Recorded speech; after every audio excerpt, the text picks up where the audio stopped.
You're watching 11 Alive Morning News. 11 minutes of nonstop news starts now. We begin your 11 minutes of nonstop news with overnight power outages from storms and windy conditions. 11 Alive's Jerry Carnes live in DeKalb County with a look at all the damage he's seen and an update on those outages. Jerry, a huge tree down there. That's right. Good morning. We are in front of a home that is severely damaged by a tree that fell during the heavy winds that came through here overnight. As you can see, this tree fell, smashed right through an upstairs room here at this home on Brookcliff Way in DeKalb County, heavily damaging the room right below that, toppling a portion of the wall here. This again on Brookcliff Way in DeKalb County, the worst of the damage that we have seen from overnight. Take a look at some of the other damage from Douglasville to DeKalb County. Trees down, power lines down. South Candler Street in Decatur is currently blocked near East College Avenue due to downed wires there. Several roads in Metro Atlanta were at least temporarily blocked due to downed trees and power lines. At one time, Georgia Power had 38,000 customers in the metro area reporting that they were without electricity. That is now down to just under 17,000, 1,300 EMC customers without power in the Metro Atlanta area at last check. As you come back here live, you can see again this home severely damaged by this fallen tree in DeKalb County. Other reports of damage in DeKalb County include a home that was clipped by a tree over in Dunwoody, but we have had no reports of any serious injuries. Back to you. All right, Jerry, thanks a lot. We are working to learn more about what led to this heavy police presence. This is outside of the Checkers on Old National Highway. Police were there for hours overnight. We had a crew on scene as well. We saw South Fulton Police and the county medical examiner. We've reached out for more information. We'll let you know when we hear back. Time now is 6:49. Right now, there's still a fight over animal control in Fulton County. Services still are not restored because commissioners voted against it. So at this moment, commissioners say the city of Atlanta still has not signed a new agreement for animal control services. The county attorney confirmed hours ago it's actually against the state of Georgia's constitution for a county to provide services within a city without a contract. But after it was put to a vote to keep those services going without a contract, it ended in a screaming match. Listen to this heated exchange between commissioners. Shut up. Just come on. Just a minute. Shut up. I'm talking. Just a minute. You're not talking to me. Shut You're up. not talking to me. Shut up. I'm talking. Make me. I'm talking. Make me. I'm talking. Make me. It's my time. Make It's me. my time. Woo, you just heard right there from Commissioners Marvin Arrington Jr. and Khadijah Abdur-Rahman. Arrington was one of three who actually wanted to start those services back up. So the old contract expired at the end of 2023 with the city paying about $2.5 million. According to this new agreement, though, it would now cost the city about $6 million. We're told the city of Atlanta has signed a letter of intent, and that's basically a promise to sign the new contract, and that might not happen until May. So for now, you might feel caught in the middle here, but if you do need animal control help in the city of Atlanta, call 311. And that was a look at your top headlines. All right, Chesley, the wind and that radar popping. Yeah, windy and wet. That's the way it's going to be for the rest of the afternoon. Scattered showers, not as widespread as we saw the rain last night. We'll have some scattered showers out there. We have a few up to the north and west of us right now. Not going to add up to too much, maybe up to or a little bit over a half inch today, mainly up here in the far North Georgia mountains. Everywhere else is going to be on the light side, but it could be a nuisance for you. You know what else is going to be an issue? The winds, yeah, they'll start to pick up. They're light right now, but we'll start to pick up as we head through the afternoon. In fact, going up to about 20 miles per hour this afternoon. So as you put your umbrella up, you may keep blown back. Just hold on to it, maybe even your hat as well, as those winds will be with us right on through the rest of the day. Gusts will be even higher than the wind speed. So you're looking at a wind advisory lasting until 8 o'clock tonight.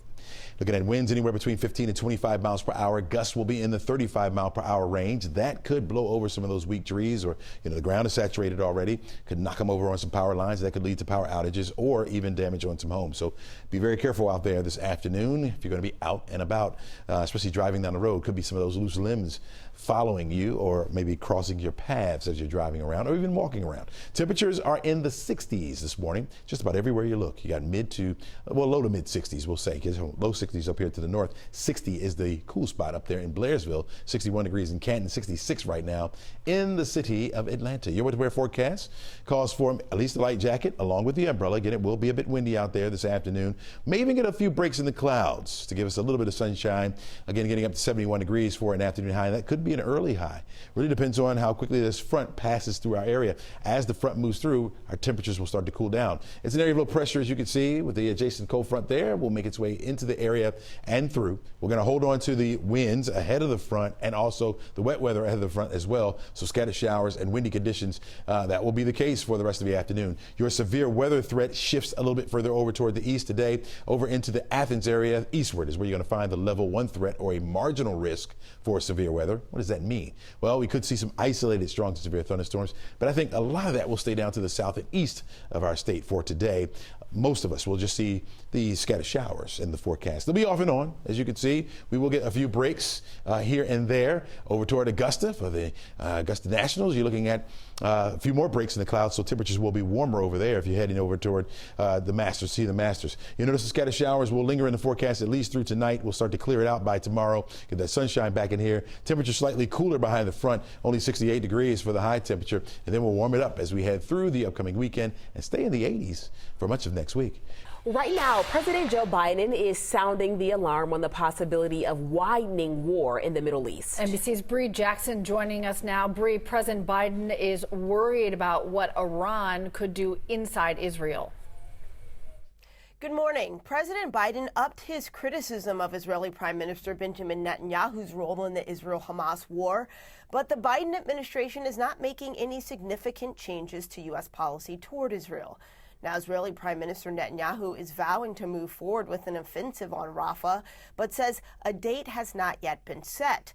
This comes despite concerns from President Biden, who said in a recent interview that he did not agree with Netanyahu's approach and called it a mistake. The president is also warning that the conflict could widen as Iran may be planning to hit targets inside Israel soon. Israel's foreign minister threatened to respond and strike Iran directly if an attack does happen.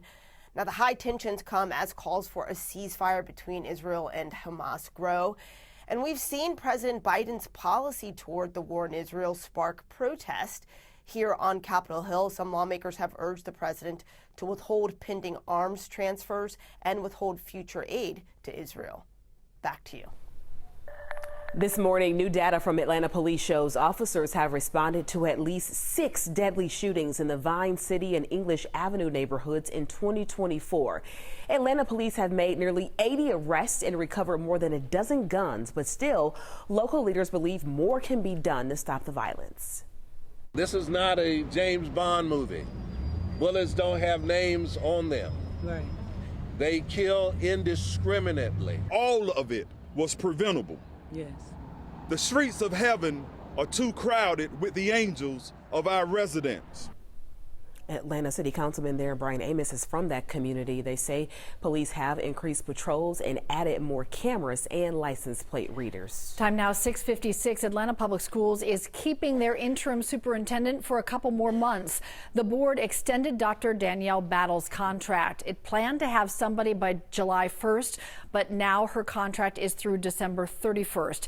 It gives the district more time to find a permanent superintendent. It extended the search timeline after a data breach compromised candidate information. There are a lot of job openings right now for Atlanta Public Schools. The district needs teachers, counselors, and school resource officers as well. So there's a job fair today. It's from 4 until 6 tonight.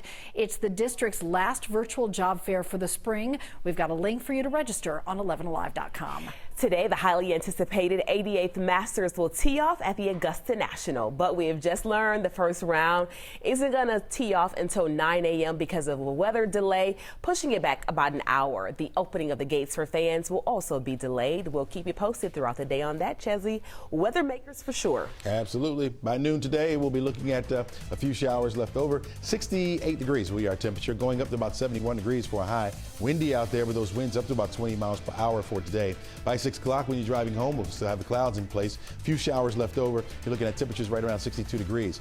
Better day tomorrow. We'll get the sunshine back in here. A bit cooler, but we'll hold on to that sunshine through the weekend with those temperatures going up. Keep an eye out for those down trees and limbs as we dealt with that strong wind overnight. Hold on to your hair. Yeah. We don't have that problem, do we? Hair and hats. Have a great day, everybody. See you back here in the morning.